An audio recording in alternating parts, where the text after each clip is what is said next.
उत्तराखंड चारधाम यात्रा के दौरान उत्तराखंड पर्यटन विभाग द्वारा देश दुनिया से आने वाले तीर्थ श्रद्धालु यात्रियों सीमित संख्या का प्रतिबंध हटाए जाने की मांग को लेकर सामाजिक संगठनों के प्रतिनिधियों ने टैक्सी मैक्सी महासंघ के संरक्षक संजय चोपड़ा के संयोजन में पुरानी बड़ी सब्जी मंडी स्थित कार्यालय पर टूर एंड ट्रेवल्स एसोसिएशन के संस्थापक गोपाल प्रधान की अध्यक्षता में बैठक का आयोजन किया। बैठक का संचालन मोती बाजार व्यापार मंडल के महामंत्री राजेश खुराना द्वारा किया गया।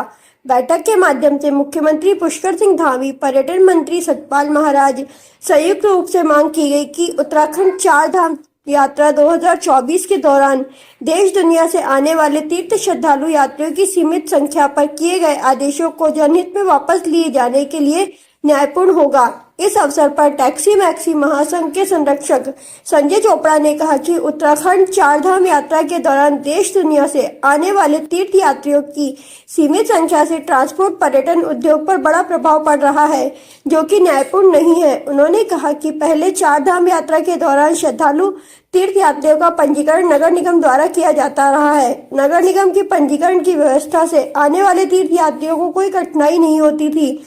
अब पर्यटन विभाग द्वारा जारी की जा रही तीर्थ यात्रियों की पंजीकरण व्यवस्था से यात्रियों को परेशानियों का सामना करना पड़ रहा है, जो कि चिंता का विषय है।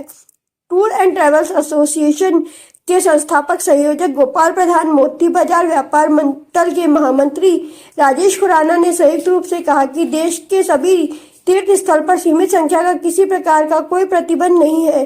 चारधाम यात्रा में सीमित संख्या के आदेश कोविड-19 के दौरान किए गए थे। अब कोविड-19 का प्रभाव संक्रमण काफी हद तक समाप्त हो चुका है। इसी के दृष्टिगत चारधाम यात्रा में आने वाले सीमित संख्या पर पुनः विचार करें।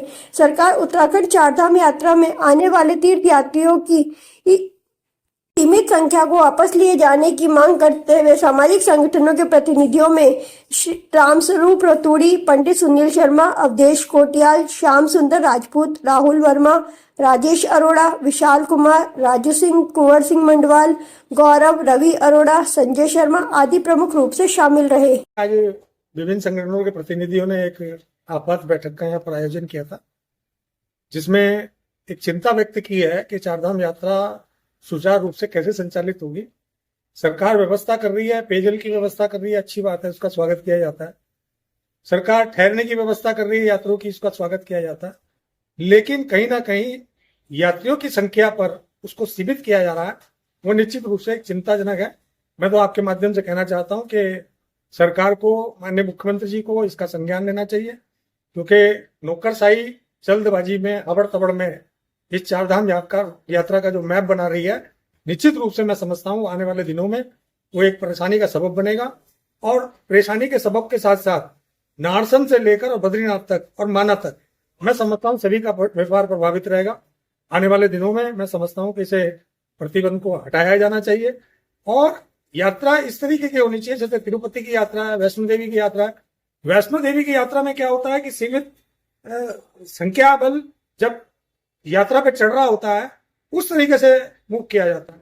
तो यहाँ पर तो ऑल वेदर रोड बनाए गए हैं, रोडों की संख्या बढ़ गई है, लिंक रोडों की संख्या बढ़ गई है।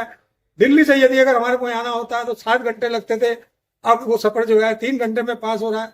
आने वाले दिनों में माननीय प्रधानमंत्री जी ने कहा है कि बद्रीनाथ की यात्रा भी 4 घंटे के अंदर होगी। तो मैं कहना चाहता हूं कि 4 घंटे की यात्रा तो आप दे रहे हैं, लेकिन वहीं अगर यात्री को आप वहां पर सीमित कर देंगे, यात्री का दायरा कम कर देंगे, तो मैं समझता हूं ऑल वेदर रोड का क्या फायदा हुआ।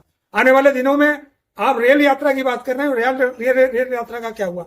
आज की तारीख में जनगणना की अगर बात है, जनगणना के बहुत साधन है, बहुत साधन। आज सैटेलाइट से भी आज गिनती की जा सकती है, आधार से गिनती की जा सकती है। बहुत सारी सुविधाएं ऐसी दी हैं, भारत सरकार द्वारा दी गई हैं, मोदी जी द्वारा दी गई हैं। जनगणना की प्रॉब्लम नहीं है, वो जमाने चले गए जब जनगणना की प्रॉब्लम आती थी। पूर्व में एक व्यवस्था चलती थी कि ऋषिकेश नगर पालिका और हरिद्वार नगर पालिका पंजीकरण किया करती थी। तिवारी जी ने एक आदेश जारी किया था।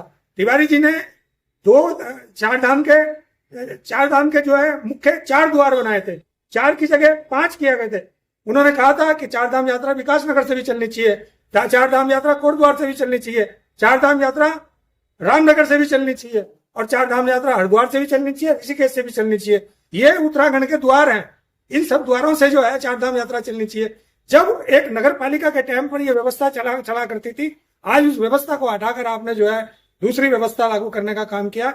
निश्चित रूप से मैं कहना चाहता हूं कि आपको आपके माध्यम से कहना चाहता हूं कि इस व्यवस्था को अभी जो है स्थगित करें और आने वाले दिनों में एक चारधाम यात्रा विकास समितियों का गठन करें और उसमें तमाम ये होटल व्यवसायी, धर्मशाला के प्रतिनिधि, ट्रांसपोर्ट उद्योग से जुड़े हुए लोग, पर्यटन उद्योग से जुड़े हुए लोग उस समिति के अंदर सम्मिलित करें, उनके सुझाव को योजनाबद्ध तरीके से आने वाली चारधाम यात्राओं में लागू करें।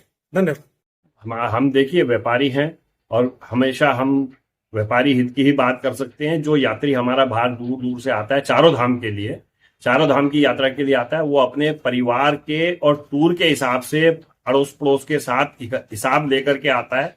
वो कितने दिन यहाँ रुक जाएगा, जो इन्होंने एक संख्या लगा दी है कि भाई इससे ज्यादा यात्री हरिद्वार से नहीं रजिस्ट्रेशन होगा, वो बहुत गलत है। और सीएम धामी जी को इस चीज पे संज्ञान लेना चाहिए और ये प्रतिबंध हटाना चाहिए, जिससे कि यहाँ सुचारू रूप से यात्री आए और अच्छा संदेशा लेके जाए। हरिद्वार में यात्रियों के रजिस्ट्रेशन की सबसे बड़ी समस्या है। हमारे इतने यात्री जो आए हुए हैं उनका रजिस्ट्रेशन नहीं हो रहा और एक संख्या जो है उन्होंने लागू कर दी है 8 तारीख से 500 यात्री सिर्फ ऑफलाइन रजिस्ट्रेशन कराएंगे और यात्री जो है परेशान होंगे इस चक्कर में। और गाड़ी वाले परेशान इसलिए हैं कि उनका यात्रियों का रजिस्ट्रेशन नहीं होने से गाड़ी वाला भी हामी भरने को तैयार नहीं जाने को। तो सबसे बड़ी सरकार से हमारी विनती है और जब ये प्रार्थना भी है कि वो रजिस्ट्रेशन जैसा सुचारू रूप से पहले खुला हुआ था, नगर पालिका के थ्रू खुला हुआ था, उसी तरह से खोल दिया जाए। कहाँ के रजिस्ट्रेशन की बात हो रही है? हरिद्वार के उत्तराखंड के चारों धाम, यमुनोत्री, गंगोत्री, केदार, बद्री।